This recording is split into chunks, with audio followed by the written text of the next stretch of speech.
What's going on, guys? Goonzig here, and welcome to episode 2 of Wonderful Weapons. This is a series where I hop in and just go in depth with weapons from Call of Duty World War II. I'll be giving you guys tips, tricks, class setups, basic reviews, and more to help you guys improve with the guns you may not be super skilled with in World War II.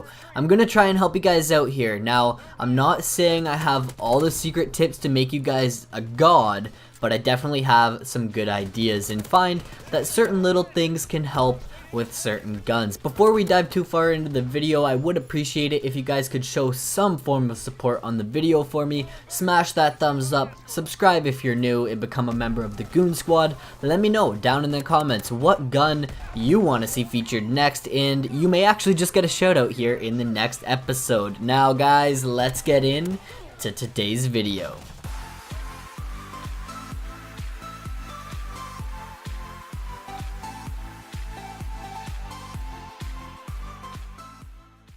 So guys, in the last episode, we decided to keep it simple and go over the grease gun. If you missed that one, I definitely recommend that you go check it out. Now in today's episode, we're keeping it simple once again, but this one is for my assault rifle homies, for the assault rifle lovers out there. At first, I was going to go over the bar, I was going to hop on the bandwagon and go over the bar, but I actually decided to hop in and check out the M1941. This gun is the first assault rifle you unlock. Just like the grease gun, you have it at level 1. The full name for the gun is the M1941 Johnson rifle, and it's actually an American recoil-operated semi-automatic rifle. The whole recoil rifle concept is actually pretty interesting, so if you haven't looked it up and you have no idea what I'm talking about, I definitely take a second and look into it if you do have a minute. So let's get into the stats of the gun here.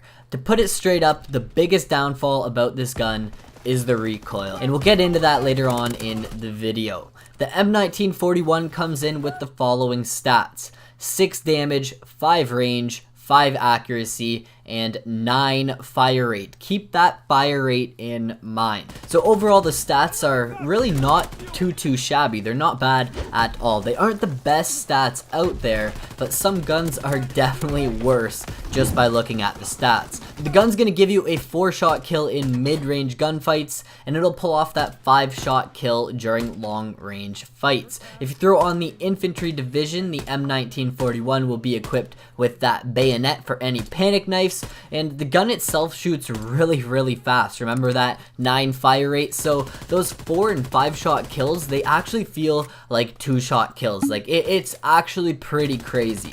Like I said, overall, it's not too shabby. It's actually a pretty good gun. Now here's the downfall. The recoil on this weapon is absolutely insane. Most of the guns in World War II have somewhat of a controllable recoil, and shooting enemies at long range really isn't that bad.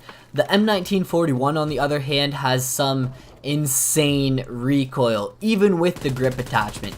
It's honestly not even that it's like too hard to control. If you just pull back on the aiming stick just a little bit, it pretty much holds the sight on target. The one thing that I've actually noticed is that the gun likes to jump. It doesn't stay 100% steady or even close to it, to be honest with you. I'll be shooting at someone and it's like in between shots, the sight will actually jump from left to right and go almost anywhere but where I'm trying to aim it. Grip does help a little bit, but I do find the gun still jumps like crazy, even with the grip attachment. I think it's due to the simple fact that the gun shoots faster than the speed of sound. Like, the gun honestly shoots so fast. It actually burns through a clip so quick that you won't even know that you've reloaded like 30 times with the gun. You'll be out of ammo before you even know it. It's one of those guns where you run out of ammo going for a double kill. You know those weapons? To be fair, I think if the fire rate was slower, the recoil wouldn't be as bad. That's true, but then on the other side of things, the gun really wouldn't kill as quickly as it does, so you kind of win some and you lose some. My biggest tip for using this gun is to almost burst fire it, especially when at really long distances. If you shoot, 2 or 3 shots, then another burst of 2 or 3 shots, and so on, it's a pretty effective weapon. Obviously, at close range, you can just pull the trigger and spray the the enemy down, but at the longer ranges, you will most likely take an enemy down into quote-unquote bursts. Say it takes 4 shots to kill the enemy and you shoot 2 bursts of 3 shots. You can still miss 2 shots and get the kill. One thing I found with this method is it also saves me ammo. I can try to get 3 kills before reloading, maybe even 4 if every shot hits, and if I'm feeling godly, 5 is probably possible with a 25 round clip. Every single shot would have to hit for that to happen, and the chances of me doing that are so slim, but it could happen. It could happen. The chance is there. So I think you guys get the idea. It's a good gun. You just have to learn to control it. You honestly just have to figure out how to control it, and it is an effective weapon. I personally like it and find it's one of the assault rifles that I can actually do better with. I'm definitely like an SMG player, so I like the fast fire rate and the quick kills. For my class setup, I like to go with the infantry division, so it gives me the extra attachment at level 2, along with the rifle bayonet. It's very handy. You don't think about it, but it comes in fairly handy. For the basic training, I throw on primed to get another attachment slot, and it helps with the flinch when getting shot, which goes hand in hand when you're using a gun with this much recoil. Recoil and flinch is just way too much to handle. It's just way too much to handle. For the gun we are running, of course, the M1941, the 2 attachments that I think are needed, like absolutely needed on this weapon, are quick draw and grip. These will keep your accuracy on point, like on point, and you'll be able to snap onto the enemies as quick as possible. For the other attachments, I like to run extended mags to give me that extra ammo in a clip. Remember earlier I mentioned the fast fire rate eats your bullets, so keep that one in mind. And for my 4th attachment, I'll run the reflex sight, just simply due to the fact that I hate the iron sights on this gun.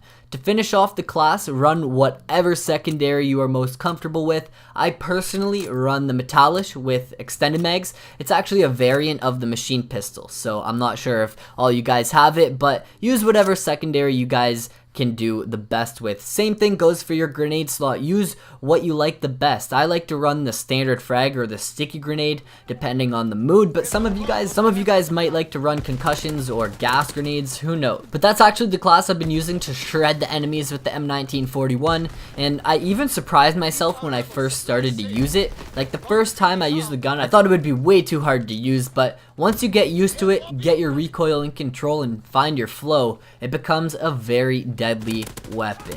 Let me know your thoughts on the M1941 down below. Do you guys use it at all, or do you like to stick to the mainstream guns such as the bar? I think I've covered everything I've wanted to, and I hope you guys enjoyed. If you did, make sure to smash that thumbs up for me, and we're gonna keep on doing this series. I've been loving it, so we're gonna keep it here on the channel. Stay tuned into the channel, guys. We actually have something pretty exciting coming here with the holiday season. Some pretty exciting news, and I can't wait for that. So I have a few things I need to kind of get sorted, and then we'll be good to go. Good to go. Once again, I hope you guys enjoyed. Thanks so much for the support lately, guys. Peace out.